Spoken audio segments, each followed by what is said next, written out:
शासनपति श्रमण भगवान महावीर स्वामी के श्री चरणों में भावपूर्वक वंदन। असीम असीम उपकारी राष्ट्र संत परम गुरुदेव के चरणों में भावपूर्वक वंदन एवं सर्व रत्नाधिकों के चरणों में भावपूर्वक वंदन। इस वर्ल्ड में 7 वंडर्स, राइट?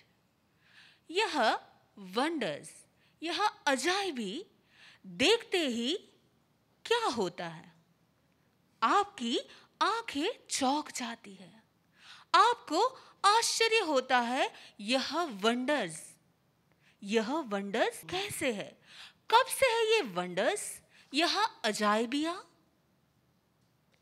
कोई बच्चा अगर कार्टून फिल्म देखता है और उसमें मैजिक पावर्स देखता है, उसे लगता है कि यह मैजिक पावर मुझ में भी होना चाहिए। यह अजायबी, यह पावर्स, स्पेशल पावर्स किसके पास होते हैं? यह स्पेशल पावर्स आजकल के हैं क्या? यह स्पेशल पावर्स यह आजकल के हैं? नहीं, यह आपके दादा के दादा के दादा के दादा, दादा दादा दादा परदादा परदादा परदादा, यानी कि यह अजायबिया, यह पावर्स तीर्थंकर के समय से है। हर एक तीर्थंकर में स्पेशल पावर्स होते हैं और यही स्पेशल पावर्स, स्पेशल क्वालिटीज को अतिशय कहा जाता है। क्या कहा जाता है? अतिशय। श्री समवायांग सूत्र यानी कि चौथा अंग सूत्र, यह चौथे अंग सूत्र में 34 अतिशय यानी कि मेरे प्रभु कैसे है, मेरे परमात्मा, मेरे तीर्थंकर कैसे है, कैसी उसकी जीवन शैली है, इसका वर्णन किया गया है।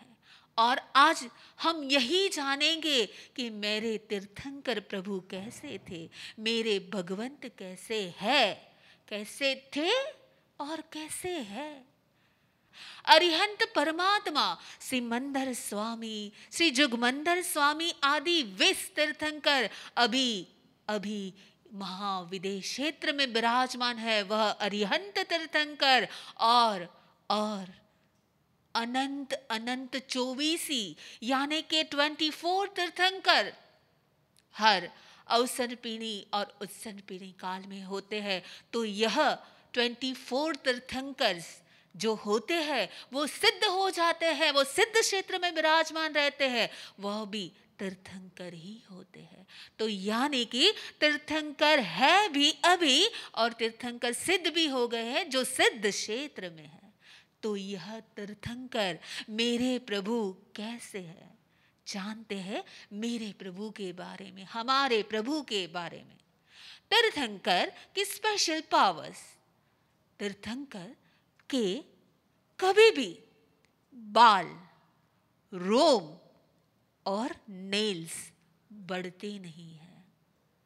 जन्म से ही तीर्थंकर जन्म से ही इतने शक्तिशाली, इतने बलवान होते हैं कि एक बार जब तीर्थंकर को मेरू पर्वत पे जब इंद्र लेके जा रहे थे अभिषेक करने के लिए, छोटे से बालक को लेके जा रहे थे, और तभी वह बाल महावीर, वह बाल वर्धमान जभी एक पैर के अंगुष्ठ को हिलाते हैं तो 1,00,000 योजन वाला, कितना बड़ा, 1,00,000 योजन वाला मेरू पर्वत भी सिर्फ अंगुष्ठ हिलाते हैं, टच करते हैं मेरू पर्वत को और पूरा मेरू पर्वत कंपायमान हो जाता है। इतनी शक्ति होती है यह तीर्थंकर के पास। प्रभु महावीर तीर्थंकर नाम गोत्र कर्म का बंद कब किया? प्रभु महावीर ने 25वें भाव में यानी कि नंदन मुनि के भाव में कितने मास खमन? आप सभी जानते हो 11,80,000 जितने मांस खमन और तप और संयम की साधना इतनी उत्कृष्ट थी। उसने उस भाव में, प्रभु ने उस भाव में तीर्थंकर नाम गोत्र कर्म उपार्जन किया और उसके बाद में एक भाव देवलोक का, और देवलोक का भाव पूरा हुआ 26वां भाव, और 27वें भाव में प्रभु महावीर तीर्थंकर की पदवी को प्राप्त हुआ। यह तीर्थंकर के अतिशय, यानी कि यह तीर्थंकर जन्म से ही निरोगी रहते हैं, न उसे मेल होता है शरीर में, न ही कोई प्रस्वेद होता है। यह तीर्थंकर और जन्म से ही तीर्थंकर प्रभु के मांस और रुधिर यानी कि लोई खून कैसा होता है? क्या आपने कभी वाइट श्वेत खून को देखा है? नहीं देखा है। लेकिन जब भी प्रभु ने अनंत करुणा की और चंड कौशिक सर्प के पास सामने से गए, बुझ चंड कौशिया कहने के लिए गए, एक आत्मन को, एक एनिमल को तारने के लिए गए, और तभी चंड कौशिक का तो स्वभाव था डंक देना, और प्रभु को उसने डंक दिया, लेकिन प्रभु के शरीर से, प्रभु की काया से क्या बहा? क्या रेड ब्लड निकला? नहीं। प्रभु की अनंत करुणा, यही करुणा का कारण है कि प्रभु के तीर्थंकर प्रभु के मांस और लोई श्वेत होते हैं। धन्य है वो आत्मन जो इस पल में भी, इस समय में भी, अभी कितने बजे है? शायद 8:20, राइट?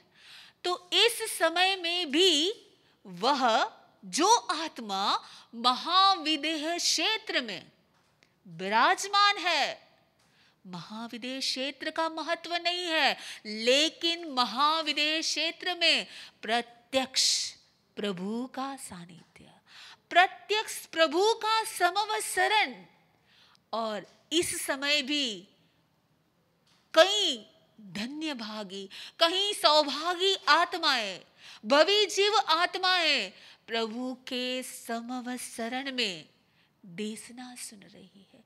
प्रभु के प्रत्यक्ष समक्ष है, प्रभु का हाथ उसके सिर पर है, प्रभु की वाणी वह सुन रहे हैं। वह सभी आत्मा सद्भागी है।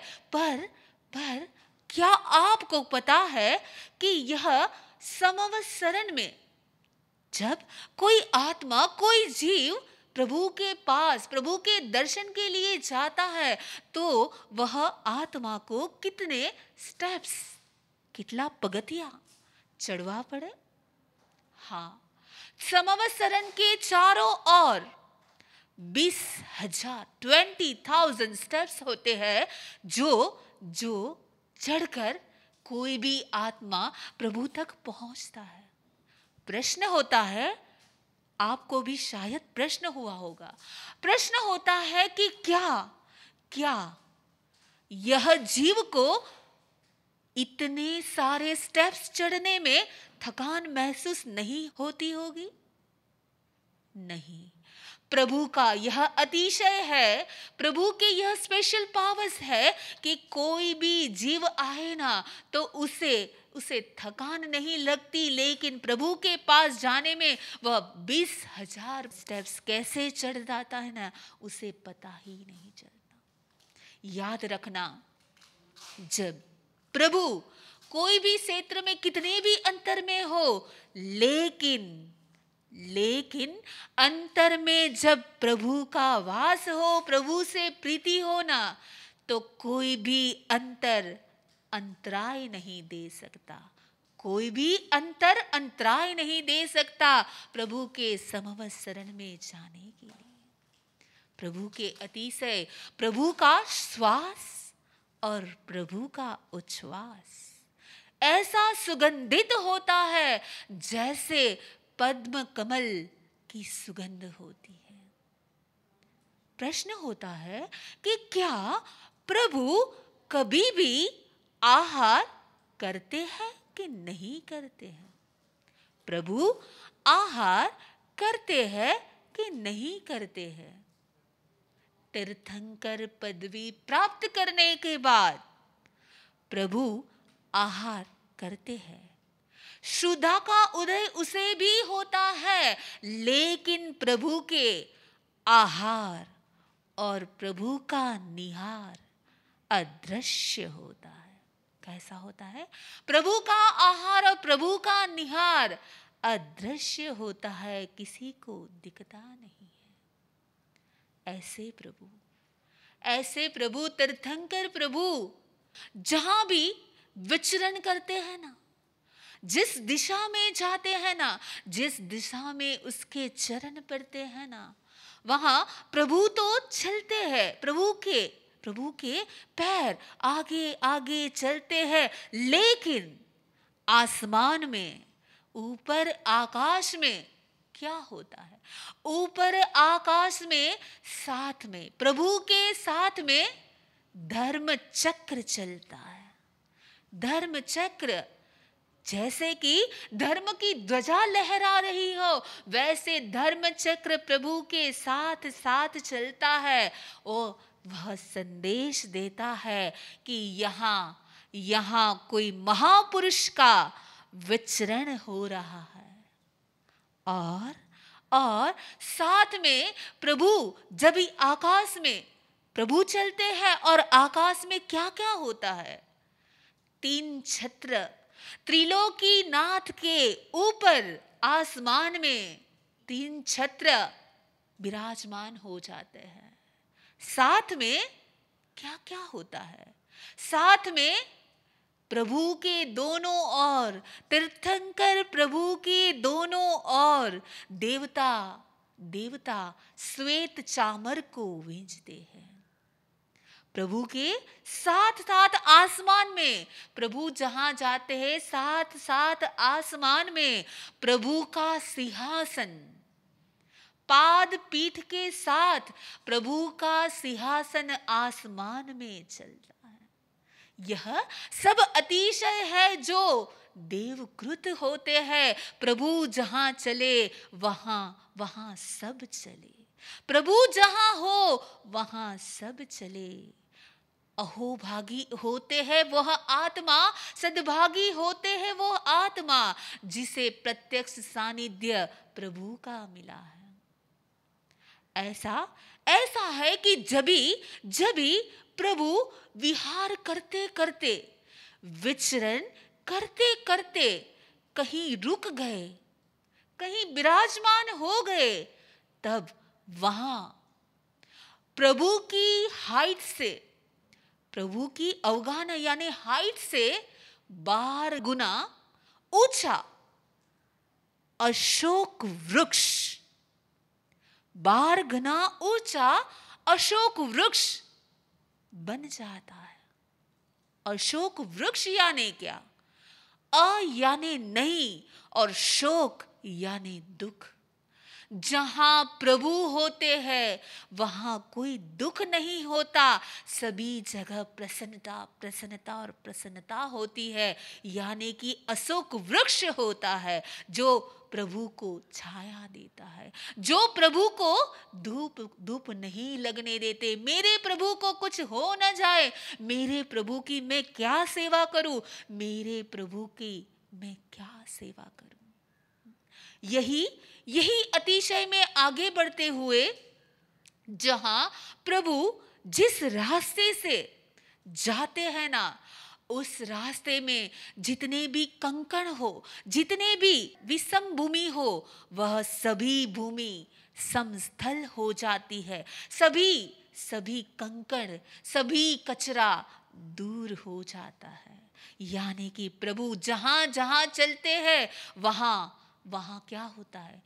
कमल रच जाता है, कमल हो जाता है और प्रभु उस पर पैर रखते हैं। प्रभु चलते हैं आगे आगे। प्रभु जहां होते हैं ना, वहां क्या होता है, वहां कभी गर्मी नहीं होती, सभी मौसम अनुकूल हो जाती है तीर्थंकर प्रभु को। और सुगंधित बारिश होती है जहां प्रभु विराजमान होने वाले हैं, क्योंकि मेरे प्रभु के ऊपर कोई रज न आए। जमीन में जितनी भी रज है, जितनी भी धूल है, वह सभी शांत हो जाती है। अगर कोई कांटा रास्ते में हो ना, तो वह कांटा भी उल्टा हो जाता है। यह प्रभु की विशेषता है कि प्रभु जहां चले वहां क्या होता है, शीतल सुगंधित वायु बहता है, जिससे वह भूमि जहां प्रभु विराजमान होने वाले हैं ना, वह भूमि स्वच्छ, निर्मल और पावन हो जाती है। हाँ, यह प्रभु विराजमान हुए अगर समवसरण में, तो प्रभु की देशना, प्रभु का उपदेश कैसे सबको सुनाई देता है।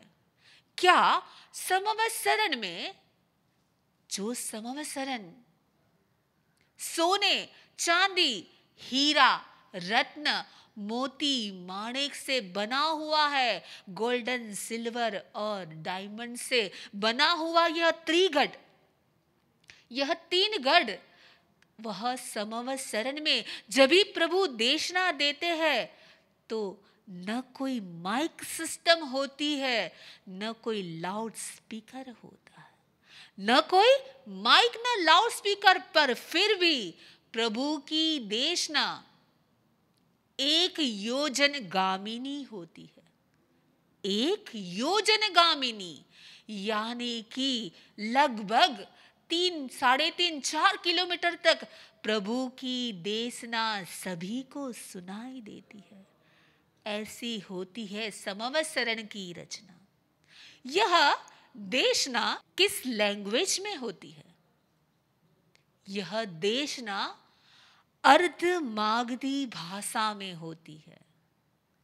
अर्ध मगध राज्य में जो भाषा बोली जाती थी, वह भाषा, प्रभु की भाषा अर्ध मागधी भाषा होती है।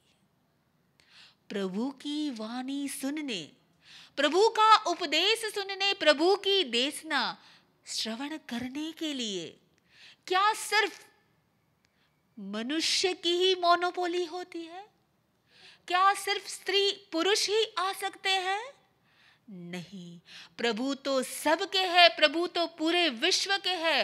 प्रभु की देशना सुनने, चाहे वह भवनपति देव और देवी हो, वाणवंतर देव और देवी हो, वैमानिक देव और देवी हो, भवनपति, वाणवंतर, ज्योतिषी, वैमानिक, सभी देव सभी देवी, मनुष्य और मनुष्याणी। और विशेषता क्या है कि प्रभु की देशना सुनने वह एनिमल्स, जो एनिमल्स वहां रहते हैं, वह भी सद्भागी है हमारे से, क्योंकि वह प्रभु के समवसरण में जाकर प्रभु की देशना सुनते हैं। इतना ही नहीं, सिर्फ देशना सुनते ही नहीं, लेकिन वहां पे जितनी परिषद विराजमान है, जो भी है, मनुष्य है या देव है या एनिमल्स है, सभी अपनी अपनी भाषा में, यानी कि प्रभु तो अर्धमागधी भाषा में देशना देते हैं, प्रभु के मधुर वचन निकलते हैं श्रीमुख से, पर सभी को अपनी अपनी भाषा में समझ में आ जाती है। वैसी वाणी होती है प्रभु की, वैसा अतिशय स्पेशल पावर्स होता है प्रभु के पास। क्योंकि दुनिया की सबसे पुण्यवान व्यक्ति कोई आत्मा है तो वह तीर्थंकर है, प्रकृष्ट प्रकृष्ट पुण्य के स्वामी है, वह तीर्थंकर परमात्मा है। प्रभु की वाणी सुनने सभी आ गए, सभी ने प्रभु की वाणी अपनी अपनी समझ से समझ ली, अपनी अपनी भाषा में। लेकिन कई सद्भागी आत्मा होते हैं जो प्रभु के समक्ष समवत शरण में वही खड़े हो जाते हैं और प्रभु से विनती करते हैं। क्या करते हैं? प्रभु से विनती करते हैं, प्रभु से रिक्वेस्ट करते हैं कि प्रभु मुझे अभी ही इसी समय आपके पास से महाव्रत ग्रहण करना है, और अगर उसकी समता नहीं होती है तो वह श्रावक के व्रत अंगीकार करते हैं। प्रभु आपके जैसा मुझे भी बनना है। महाव्रत का महात्याग हो या अणुव्रत का अल्प त्याग हो, याद रखना त्यागी के पास कोई भी जाता है ना, त्यागी के पास जाने से ही त्याग के भाव प्रकट होते हैं। यानी कि गुरु के पास परमात्मा नहीं विराजमान है, लेकिन अभी हमारा इतना तो सौभाग्य है कि हमें गुरु मिले हैं, परम गुरुदेव मिले हैं। गुरु के पास जाने से, महापुरुषों के पास जाने से त्याग के भावों में वृद्धि होती है, त्याग के भाव में वर्धमान भाव होते हैं। और वह सद्भागी आत्मा सर्वसंग परित्याग करते हैं या अल्प त्याग करते हैं। आज ऐसी अनुमोदना करो, आज इतने उत्कृष्ट अहोभाव से भक्ति करो प्रभु की, तीर्थंकर परमात्मा की हम सब भक्ति करें कि जैसे प्रभु की स्थिति है ना, वैसे हमारी स्थिति हो जाए। आज भले हम इस भरत क्षेत्र में हैं, लेकिन ऐसा अवसर हो कि नेक्स्ट भाव में हम महाविदेह क्षेत्र में हो, प्रभु के समवत शरण में हो, और प्रभु के पास से हम सब भी महाव्रत अंगीकार करके प्रभु के पथ पर चले। ऐसी अनुमोदना, ऐसा अहोभाव, ऐसा गुण कीर्तन आज मेरे प्रभु का हो जाए, आज मेरे तीर्थंकर परमात्मा का हो जाए। प्रभु के अतिशय आगे चलते हैं। जहां प्रभु होते हैं वहां न मच्छर होता है, न माखी होती है, न कोई जीव जंतु का उपद्रव होता है, क्योंकि प्रभु विराजमान है। जहां प्रभु होते हैं, प्रभु के आसपास दसों दिशाओं में प्रकाश होता है। क्यों होता है यह प्रकाश? क्योंकि प्रभु के मस्तक के पीछे एक भामंडल होता है, आभा मंडल होता है, जो इतना प्रकाशित होता है। प्रभु के वह पॉजिटिव वाइब्रेशंस, वह भामंडल इतना प्रभावित होता है कि दसों दिशाओं में प्रकाश प्रकाश प्रकाश हो जाता है। प्रभु जहां विचरण करते हैं वहां इंद्रध्वज साथ में चलता है। प्रभु जहां विचरण करते हैं वहां कोई रोग नहीं, कोई शोक नहीं, कोई वेर नहीं। जाति वेर यानी कि हम देखते हैं, अक्सर सुनते हैं कि कुत्ते बिल्ली की तरह लड़ रहे हैं, यानी कुत्ते और बिल्ली को जाति वेर होता है। लेकिन प्रभु की देशना सुनने के लिए अगर एनिमल्स आए हैं, अगर वह एनिमल्स आए हैं, आते ही है तो आए हैं, तो वह एकदम शांति से बैठ जाते हैं, प्रभु की वाणी सुनते हैं। कोई वेर भाव नहीं, कोई द्वेष भाव नहीं, कोई झगड़ा नहीं, कोई क्लेश नहीं, यानी कि सभी सम हो जाता है। यह है प्रभु का अतिशय। जहां प्रभु होते हैं ना, वहां कभी भी कोरोना नहीं हो सकता। जहां प्रभु विराजमान है वहां कोई महामारी नहीं आ सकती, चाहे वो प्लेग की महामारी हो, चाहे वो कोरोना की महामारी हो। कोई महामारी प्रभु के पास आ नहीं सकती। प्रभु महाविदेश क्षेत्र में है, प्रभु भरत क्षेत्र में नहीं है, इसीलिए महामारी है। लेकिन प्रभु भक्ति सर्व कर्म को क्षय कर सकती है। इतनी ताकत प्रभु भक्ति में है। जहां प्रभु विराजमान होते हैं न वहां अतिवृष्टि होती है।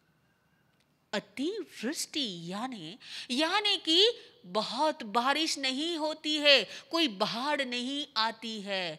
प्रभु जहां विराजमान है वहां न अतिवृष्टि होती है, नहीं अनावृष्टि होती है। यानी कि बारिश कम भी नहीं आती, बारिश ज्यादा भी नहीं आती। प्रभु जहां विराजमान है वहां किसी को दुष्काल, दुर्भिक्ष की परिस्थिति देखनी नहीं पड़ती है। ऐसा नहीं होता है कि बरसों से पानी नहीं गिरा है, बारिश नहीं हुई है। ऐसी परिस्थिति भी प्रभु होते हैं ना, वहां नहीं होती। कैसा है ये प्रभु का अस्तित्व, कैसा है ये प्रभु का पावन अस्तित्व कि हर रोग, हर बीमारी, हर दुख और हर पीड़ा शांत हो जाती है। यही प्रभु की विशेषता है।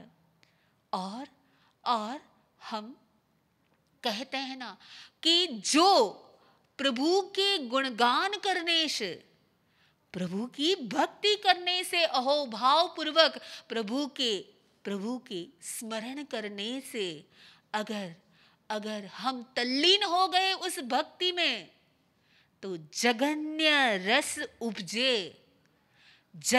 रस उपजे तो कर्मोनी क्रोड़ो खपे।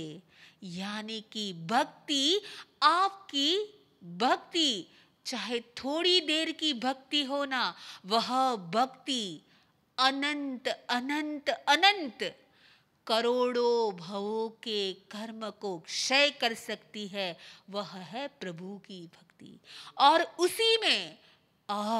उसी में प्रभु भक्ति में अगर उत्कृष्ट रस उपजे, यानी कि आस पास में क्या हो रहा है ना, वह भी पता नहीं चले। जहां गुरु होते हैं, जहां प्रभु होते हैं, वहां शरीर का गुण धर्म भी गायब हो जाता है। इसी परमात्मा की, प्रभु की भक्ति करने से उत्कृष्ट रस उपजे तो वह जीव सकल कर्म का क्षय कर सके ना। वैसे तीर्थंकर नाम गोत्र कर्म का बंद करता है, जो भविष्य में उसे तीर्थंकर की पदवी देता है और वह त्रिलोकीनाथ परमात्मा बन जाते। तो यह श्री समवायांग सूत्र में प्रभु के 34 अतिशय, और वह अतिशय को सिर्फ श्रवण नहीं करना है, सिर्फ याद नहीं रखना है, परंतु यह प्रभु के अतिशय के बारे में जानकर हमें प्रभु की भक्ति इतनी श्रेष्ठ करनी है। अंतर में प्रभु का वास करना है। जो अंतर में इतनी भक्ति हो जाए कि प्रभु और हमारे अंदर कोई अंतर न हो और हम भी प्रभु जैसे, गुरु जैसे बन जाए। यही आज के दिन की मंगल भावना।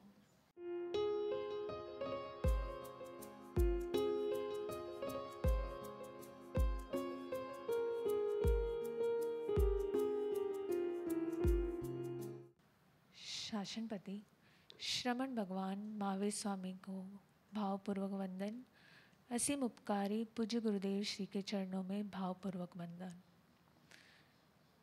It so happens that many a times when we look at any object or when we think about matrix, we really feel astonishing with the fact that thinking about it, does this really happen? Is it really possible? A child, when he watches down a cartoon, And while watching the cartoon, he feels that he possesses all the magical powers. And in that magical powers, the fact remains is that these magical powers are not which are developed now, but they are developed since the ancestors' time. These magical powers are just not, but they are developed just not now, but these were present during the past time as well. And these magical powers, with the fact remains that these magical powers are also present during Tirthankar's time. Paramatma Tirthankar's times also this magicals, the special kind of powers, the special characteristics which were observed, which is called as Atishay. We all know with the fact that when Tirthankar Paramatma, in his 25th birth, he was been born as a Nandamuni, and at that time he binded with the Tap Sadhana Aradhana, he binded his Tirthankar Nam Karma. And on the 26th birth was as a celestial being, and 27th birth, he was born as a Tirthankar. Now, what are the special kind of powers or what are the special kind of characteristics? What we see in every Tirthankar is when a Tirthankar is born, since their childhood, they're so strong enough that even the slightest movement of their leg thumbnail, even the slightest movement of their leg thumbnail is being vibrated, and the vibration is felt at the Meru Parvat as well, which is about 1 lakh yojan.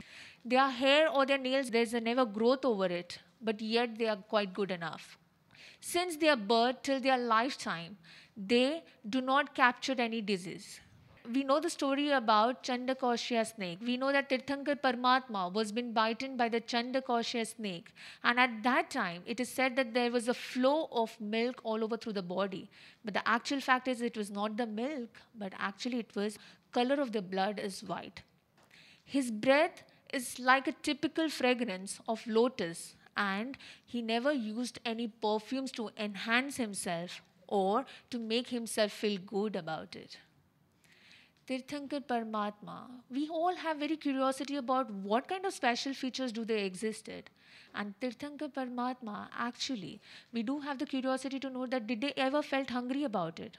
Or did they ever had any food intake? The fact is, yes, there was a food intake, but their intake of food was not visible to an ordinary man. The intake of their food was not visible for an ordinary man. There are other features. What we see about the characteristics of Tirthankar Paramatma is whenever a Tirthankar Paramatma, they walk down in any of the directions, it has been seen that there was a Dharma Chakra which was over in the sky and it followed wherever the Paramatma followed and it showed Paramatma's presence. On the either side of his walking, there were celestial beings who holded the charmer in their hand, and over the skies there were 3 Chatras over it. After walking down, wherever the Tirthankar Paramatma stood by, there used to be a Ashok tree. An Ashok tree, which was the height of the Ashok tree, was exactly about like approx to 12 times to that of the existing height of Tirthankar Paramatma. And it is said that during that time, Tirthankar Paramatma, wherever he was around, there was never any sorrow. There was all around happiness, as the word suggests, a shok, which means that there was no shok, which means no sorrow. Now, whenever Paramatma walked down on the paths of the road, there was no hurdles, no obstacles. And with that, there was a sprinkles of artificial flowers all around. The whole atmosphere appeared to be so phlegmatic, so pleasant, so calm down and peaceful for everybody.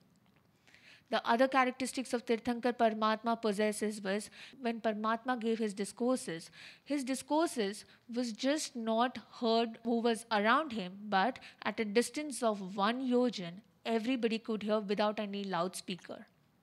Tirthankar Paramatma, as we know that his preaching was so effective that anybody who heard him then and there would take the path of renunciation.